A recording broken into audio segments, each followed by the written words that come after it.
India market invest माइंडसेटे आपनादेर स्वागत। जा চ্যানেল नतून एसेছেন তাদেরকে প্লিজ চ্যানেলটাকে সাবস্ক্রাইব করবেন, লাইক করবেন, বেল আইকনটা প্রেস করবেন, তার সাথে অল বাটনটা প্রেস করবেন, নোটিফিকেশন সঙ্গে সঙ্গে আপনাদের কাছে গিয়ে পৌঁছাবে। পিডিলাইট ইন্ডাস্ট্রিজ একটা দিগ্গজ কোম্পানি, একটা দিগ্গজ লার্জ ক্যাপ ক্যাটাগরির কোম্পানি বা ব্লু চিপ কোম্পানি। যে কোম্পানিটাকে দেখলে দেখাবে, দেখুন আজকের দিনে কোম্পানিটা প্রায় 2.5% মতন একটা ভালো মুভমেন্ট দেখিয়েছে, যেখানে এই কোম্পানিটাকে নিয়ে কিন্তু একটা ব্যাপক বড় ফাটাফাটি নিউজ পাওয়া যাচ্ছে। কোম্পানিটা কাজ কী করে দেখুন, আমরা সাধারণত এই কোম্পানিটাকে এই নামে চিনি, কি ফেভিকল, ফেভিকুইক বা ডক্টর ফিক্সিট।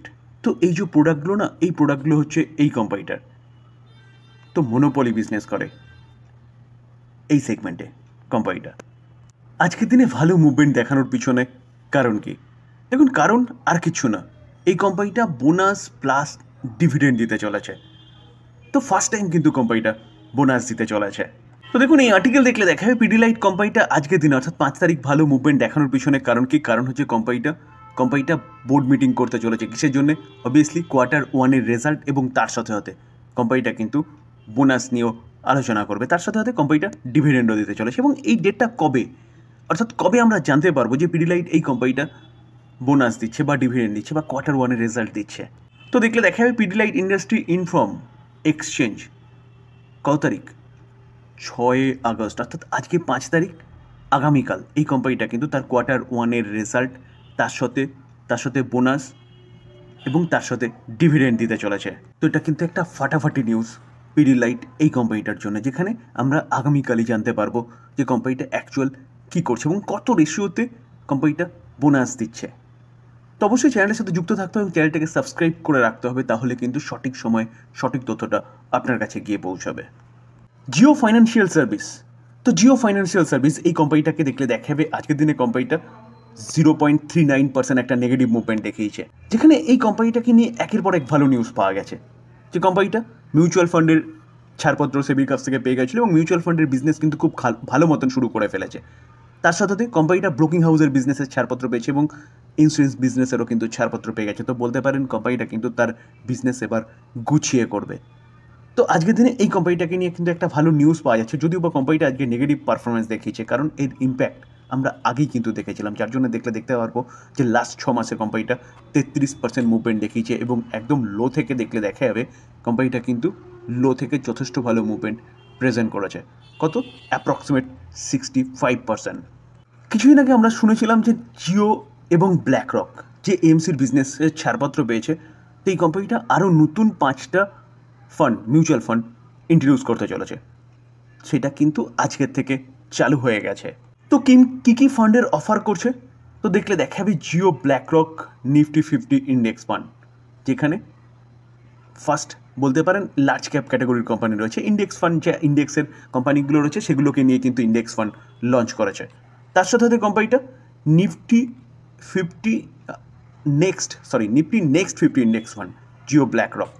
তার পাশাপাশি দেখলে দেখা যাবে Jio, black rock, Nifty mid cap 150 index fund, এবং তার পাশাপাশি দেখলে দেখা যাবে Jio, black rock, Nifty small cap 250 index fund, এবং তার সাথে সাথে দেখলে দেখা যাবে জিও, ব্ল্যাক রক, নিফটি 8 থেকে 13 ইয়ার জিসি ইন্ডেক্স ফান্ড। জিও এবং ব্ল্যাক রকের মূল লক্ষ্য কী? মূল লক্ষ্য হচ্ছে যে কনজিউমারদের খুব চিপলি ফান্ডগুলো প্রোভাইড করা, মানে প্রতি কটা ফান্ডের কিন্তু ফান্ড হাউসের একটা খরচা থাকে। তো এই ফান্ড হাউসের খরচাটা অনেক কম, স্যার, যেটাকে আমরা বলি এক্সপেন্স রেশিও মিউচুয়াল ফান্ডের। তো সেই এক্সপেন্স রেশিওর দিকে কিন্তু জিও, ব্ল্যাক রক জোর দিয়েছে এবং এক্সপেন্স রেশিওটা খুব কম রেখেছে। যেখানে জিও জানিয়েছে এই যে ফান্ডগুলো কোথায় কোথায় পাবেন, জিও ফাইন্যান্সিয়াল অ্যাপে পাবেন, তার সাথে সাথে গ্রো, জিরোধা, পেটিএম, আইএনডি মানি, ধন এবং কুবেরা এই অ্যাপগুলোতেও কিন্তু এই 5টা ফান্ড অ্যাভেলেবেল পাওয়া যাবে এবং এখান থেকে আপনি ইনভেস্টমেন্টও করতে পারবেন। তো এই জায়গায় দাঁড়িয়ে কোম্পানির কিন্তু বিজনেস বাড়তে চলেছে। বিজনেস বাড়া মানে অবভিয়াসলি রেভিনিউ বাড়বে এবং রেভিনিউ বাড়া মানে অবভিয়াসলি কোম্পানির প্রফিটেবিলিটি কিন্তু বাড়বে। পিএনবি হাউজিং ফাইন্যান্স লিমিটেড কোম্পানিটা একটা হাউজিং ফাইন্যান্স প্রোভাইড করে, যেখানে আজকের দিনে দেখলে দেখাবে কোম্পানিটা 1.61% নেগেটিভ মুভমেন্ট দেখিয়েছে, যেখানে লাস্ট 5 দিনেও দেখলে দেখা যাবে লাস্ট 5 দিনে কোম্পানিটা কিন্তু 23% ডাউনসাইড মুভমেন্ট দেখিয়েছে, যেখানে 31 তারিখে কোম্পানিটা কিন্তু টোটালি একটা ক্র্যাশ হয়েছিল ভালো মতন। কেন?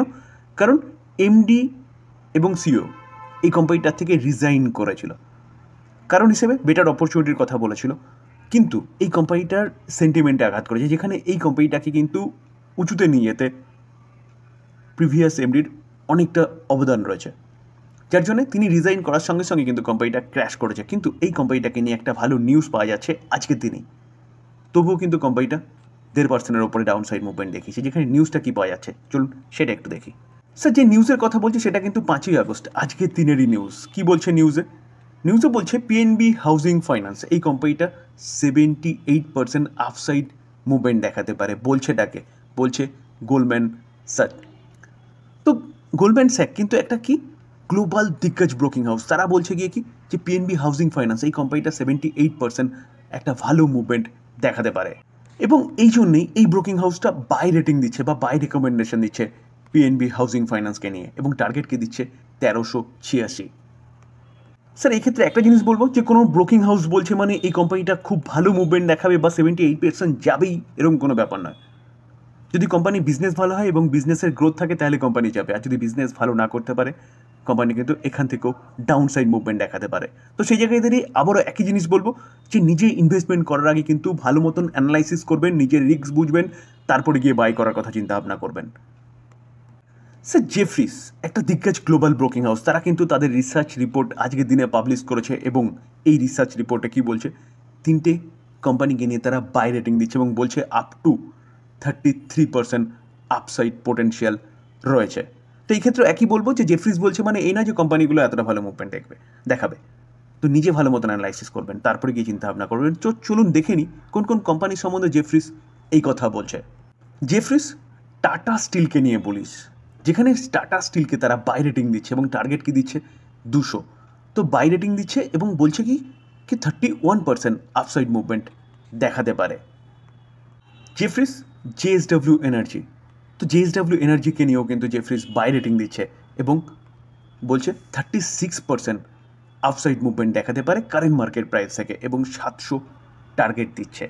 যেখানে জেএসডব্লিউ এনার্জি কিন্তু এনার্জি সেগমেন্টে একটা দিগ্গজ কোম্পানি, এবং কোম্পানিটা কিন্তু কন্টিনিউয়াসলি ভালো পারফরমেন্স দেখাচ্ছিল। লাস্ট 1 বছরে কোম্পানিটার মধ্যে একটা ফল দেখা গেছে, যেখানে পাওয়ার সেগমেন্টের প্রতি কটা কোম্পানির মধ্যে দেখা গেছে। কারণ যখন থেকে গভর্নমেন্ট রিনিউয়েবল সেক্টর নিয়ে কাজ করছে না, তখন থেকে কিন্তু এই পাওয়ার সেগমেন্ট অর্থাৎ রিনিউয়েবল সেগমেন্টের প্রতি কটা কোম্পানি খুব ভালো আপসাইড মুভমেন্ট দেখিয়েছিল। তার জন্য কোম্পানিগুলো প্রতি কটা পাওয়ার সেগমেন্টের কোম্পানি, কি টাটা পাওয়ার বলুন, কি আদানি পাওয়ার, কি জেএসডব্লিউ এনার্জি বলুন, প্রতি কটা পাওয়ার সেগমেন্টে কিন্তু একটা ডাউনফল দেখা গেছিলো লাস্ট 1 বছরে। তো এই জায়গা থেকে কিন্তু জেফ্রিস এই কোম্পানিটাকে নিয়ে বুলিশ।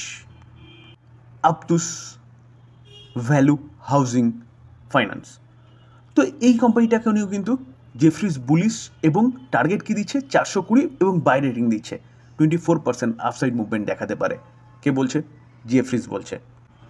তো স্যার আবারও বলবো বা ডিসক্লেমার দিয়ে রাখি, স্যার এই ভিডিওতে যেসব কোম্পানিগুলো নিয়ে আলোচনা করলাম সেসব কোম্পানিগুলোর সম্বন্ধে নিউজ পাওয়া যাচ্ছে, সেটা আপনাদের সামনে তুলে ধরার চেষ্টা করলাম মাত্র। তো প্লিজ এটাকে কেউ বাই রিকমেন্ডেশন হিসেবে নেবেন না। বাই করার আগে নিজে ভালো মতন অ্যানালাইসিস করবেন, নিজের রিস্ক বুঝবেন, তারপরে বাই করবেন। নিউজগুলো কেন আলোচনা করলাম? কারণ আমরা শেয়ার মার্কেটে আছি, আমাদের পোর্টফোলিওতে যেসব কোম্পানিগুলো আছে সেসব কোম্পানিগুলোর সম্বন্ধে একটি নিউজ আসছে, সেটা নিয়ে কিন্তু আমাদের সবসময় আপডেট থাকা উচিত।